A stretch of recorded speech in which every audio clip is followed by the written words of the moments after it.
भारत जोड़ो न्याय यात्रा, न्याय का हक मिलने तक। राहुल गांधी ये मौजूदा वक्त में एक ऐसा नाम है जो जनता की उम्मीदों और उनकी तकलीफों को बहुत अच्छे से समझता है। और शायद राहुल जी इस समय इकलौते ऐसे नेता होंगे जो जनता के साथ हो रहे भेदभाव और अत्याचार का मुकाबला करने के लिए फर्जी तानाशाह नरेंद्र मोदी से आमने सामने की लड़ाई लड़ रहे हैं।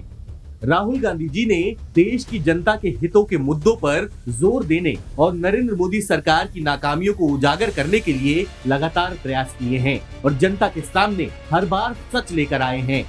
भारत जोड़ो यात्रा की सफलता के बाद राहुल गांधी जी के नेतृत्व में कांग्रेस 14 जनवरी 2024 से भारत जोड़ो न्याय यात्रा शुरू कर रही है। राहुल गांधी जी इस बार इस यात्रा की शुरुआत मणिपुर की राजधानी इम्फाल से करने वाले हैं।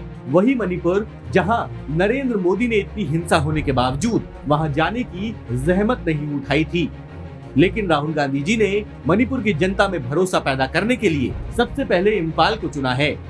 भारत जोड़ो न्याय यात्रा का रूट इस बार रिकॉर्ड 6,700 किलोमीटर का होगा, जहां राहुल गांधी जी लगातार 66 दिनों का सफर करेंगे और दिन में 2 बार जनता को भी संबोधित करेंगे।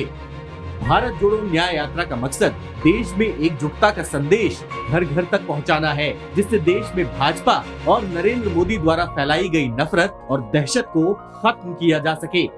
भारत जोड़ो न्याय यात्रा मणिपुर इम्फाल से शुरू होगी और नागालैंड, असम, अरुणाचल प्रदेश होते हुए देश के 15 राज्यों का सफर तय करेगी और सबसे अंत में मुंबई जाकर भारत जोड़ो न्याय यात्रा का समापन होगा।